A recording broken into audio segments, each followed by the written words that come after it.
Good morning. My name is Robert Kelly. I'm an American academic from South Korea, and I'll be interviewing our guest here. Thank you for coming. I think a lot of people have a lot of interesting questions and would like to hear the events of your life and how you got to the point where you defected. So we have about 15 minutes, so I'm going to jump right in because the ambassador has a great deal of interesting things to say.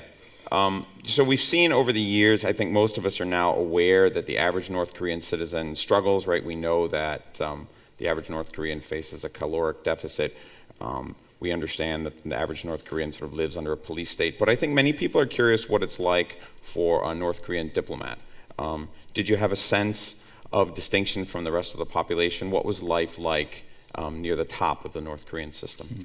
Interesting question. Whenever I travel worldwide, the first question I receive is that why did you defect? You are one of the highest ranking of North Korea. You are rich in North Korea. You have all those privileges. What's the reason? So whenever I have these questions, I defect North Korea for freedom.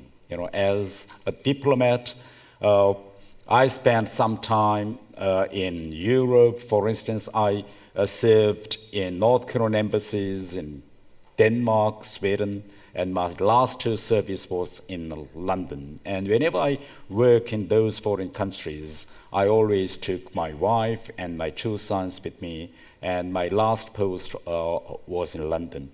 And as a diplomat, I had to lead a very double life. For instance, when I meet the foreigners, then I have to protect North Korean system and its policies, which I do not believe in.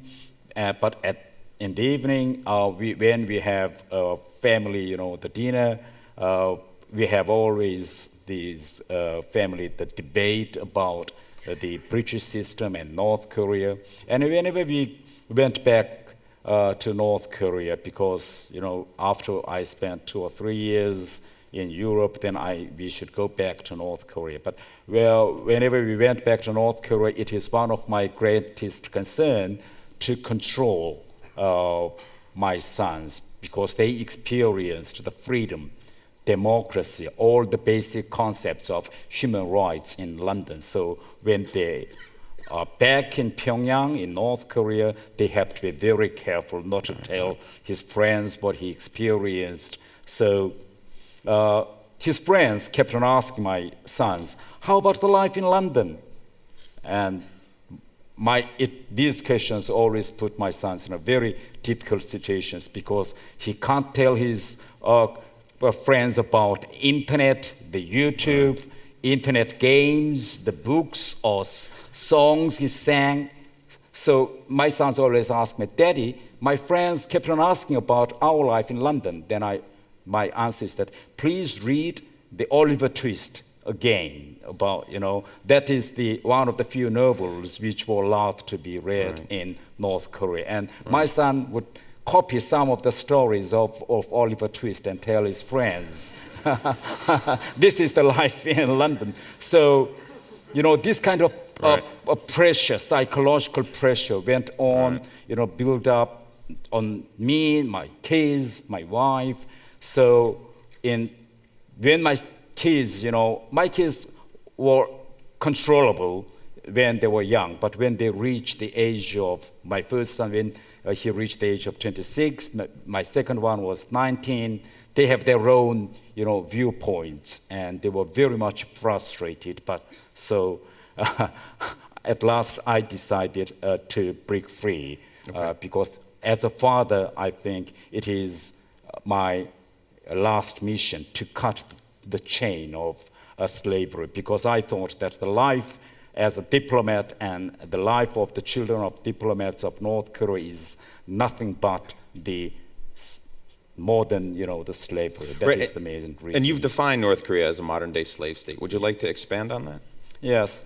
First of all, North Korean system always brainwashes people that North Korea is the capitalist paradise, where the free education, free medical care, free housing are applied to the masses of the people, and the capitalism is the devil, But actually, these free education, free housing, free medical care are only available to some group of the people, because North Korea is a society which is built on classification of its people. Around 20 or 50% of the population are belonging to so-called core class, where I used to belong.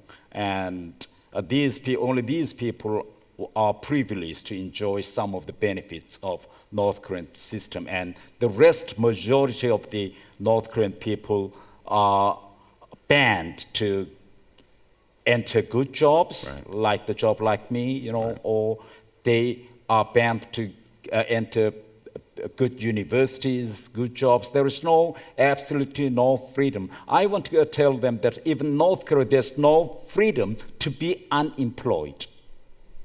Yeah.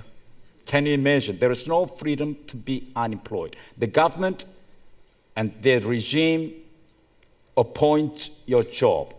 And if you are appointed a job, you have to follow the instructions of the regime. Okay. I think many people wonder, now that we have a new Kim in charge, we have a third Kim Jong-un, is there any possibility of shifting loyalties within the regime? Do you see any change, anything going on within the North Korean elite, within the leadership that symbolizes that there might be change coming? These years, I think, changes are taking place, but the changes are taking place very slowly because of the smuggling in a lot of cultural contents of South Korea, America.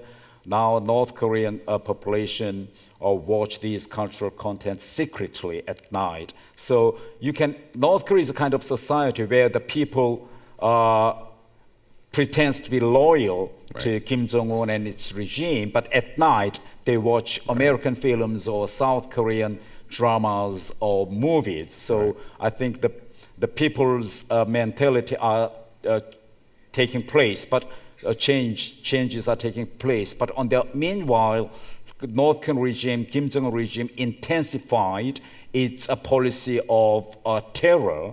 So that's why the people in North Korea are very much terrified. They know quite well that if they stand up or challenge against the system, then they would be immediately sent to prison camps, or if he openly challenged the system, then you could be just, persecuted without any dual trial. So the people are just terrified in North Korea. Can you speak more to, because I think this interests our audience, can you speak more to information entering North Korea and the possibility of change? The Human Rights Foundation has actually worked on this. The Human Rights Foundation has emphasized this idea also, and so have many other human rights campaigners, the idea that if we flood North Korea with information, the preferences of young people as they grow up will sort of slowly bend the regime over time. HRF has supported a flash key campaign to send flash keys into North Korea. So can you speak a little bit more to this idea of information changing? Yes, North Korea has a very peculiar structure of the power where Kim Jong-un, the supreme leader, is regarded as like a god. So the supreme leader, the leader of North Korea, is the god, and after him there is a party's regulation, and after party's regulation there is a constitution. So it's a kind of society which is controlled by one man and a family. And the basic principle which govern North Korea is the North Korea Workers' Party's 10 principle of monolithic ideological the system.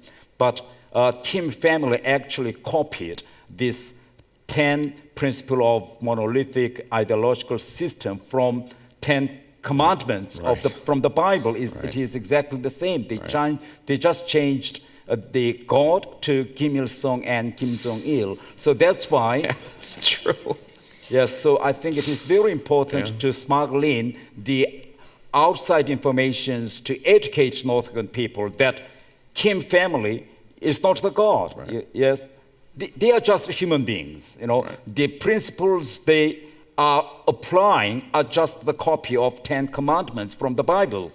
So I think when we educate, of course, the change is very will take place very slowly. But when we can educate and enlighten North Korean population with outside informations, so that if North Korean people can have ability to compare the North Korea with the rest of the world, when they have the sense of comparability, then I think we can make a change inside North Korea. But now current North Korea is totally isolated. Right. Yes. But you told me in our pre-conversations, you told me that the North Korean elite doesn't really believe the ideology. So if the North Korean elite doesn't believe it, and the population also experiences all this new information coming, how does that lead to change inside North Korea? I mean, does everyone at some point kind of agree there's like a social agreement that the ideology is just is a myth, it's just mythology? How does information change North Korea? Like in 20 years, what would all this information flood make North Korea look like? I think if we disseminate outside information, at least we can change the way of thinking of individual North Koreans. If you see every individuals are just one dot, but if these dots are changed by outside informations, if any day if there is a spark, then I think these changes can be connected. These dots can be connected into lines, and if these lines become into kind of small square, so that's why I think anything can take place if we can educate we can educate North Korean population by dissemination of informations, because the difference between the communist states and capitalist states is that nothing is predictable in communist states, because everything was suppressed by the regime. The people do not open their minds easily, so even the regime do not understand how much frustrated North Korean people are at this moment. So I think the most important thing is to disseminate as much as information. We should smuggle in more and more so that the people must be educated in advance. Okay, we've only got a couple more minutes, so I'd like to ask a little bit about the human rights violations, which I think are pretty well known now. And in the West, the UN released a major report shepherded by Michael Kirby a few years ago that goes into pretty grim detail. I would encourage you all to read at least the précis if you have the time. As a diplomat, how much did you know about this? I mean, were you aware of the level of torture and brutality in the gulags? Kirby analogized the North Korean gulag system to the Nazi concentration camp system, which is pretty horrific. Are North Korean elites aware of this? Were you aware of this? Of course, you see, everyone in North Korea knows these political prison camps. It is a common knowledge. For instance, when someone beside you just disappear, then without any explanation by the government, by the regime, then everyone would just know that, he and his family are sent to prison camps. For instance, in recent years, when the uncle of Kim Jong-un was persecuted openly in North Korea, a lot of my colleagues just disappeared. For instance, the ambassador to Cuba, to Malaysia, they were just sent to prison camps because nobody knows where. And my friend, the ambassador to Sweden, ambassador to UNESCO, all of a sudden were called back to Pyongyang and they were expelled from the Ministry of Foreign. So these kind of things are very common, even just beside me. So it's really a universal and common knowledge about the presence of prison camps in North Korea. Is it possible, and I think another thing that a lot of us on the outside are interested in, is it possible for outsiders to pressure North Korea into improving the human rights situation? Right? I mean, there's a huge human rights campaign out there, especially in the West, that looks at North Korea. Lots of groups have looked at this. Amnesty, Human Rights Watch, HR, lots of groups have worried about North Korean human rights over the years. Does any of that make a difference? Does it help? And if it does, how? Yes, I think so. I think we should go on two track. I think we have UN system, which is on human rights. And I think we use this governmental system to continue the pressure on North Korea openly. And on the meanwhile, I think we should use the track of NGOs. I think NGOs nowadays have a very great influence. If we raise the voices on human rights, not only on North Korea, but all those human rights atrocities and abuses worldwide, and if we are united and connected each other, then I think that we can pressure our governments to raise more pressures on North Korea or any, those tyrant governments worldwide, so that I think these NGOs connections are very important, I think, to raise the pressures on our government, so that our governments raise more pressures on those tyrants worldwide, I think. Okay, we got about a minute here. We're over time, so I'm going to take up like one more minute to ask you one final question, just about the future, right? So in 10, 20 years, where is North Korea in terms of information like we talked about, human rights? Will the leadership lighten up? I mean, are we stuck with another long 40-year Kim tyrannical reign, just like the previous two Kims? I mean, is there any possibility that this will improve? Can you offer any hope to all of us that I think we're making things better? Thank you. I'm absolutely sure that Kim Jong-un regime cannot go on another 20 years. Of course, 10 years is too short, but I think within 20 years there will be a collapse because the young generations are growing in North Korea. The young generations are not interested in the ideologies, and they are more influenced by outside informations like American and South Korean films and dramas. And now in Northeast Asia, the people are traveling very freely around the world. And at this moment, there are around 100,000 North Korean workers worldwide. So they are traveling from world to North Korea.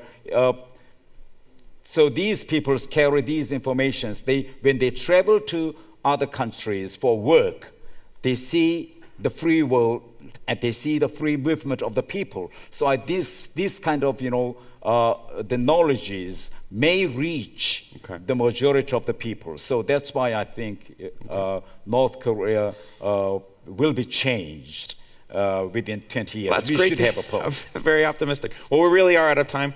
Thank you all for coming. Thank you very much. That was fantastic. Thank you. That was wonderful. Thank you. Okay. Yeah, thank you.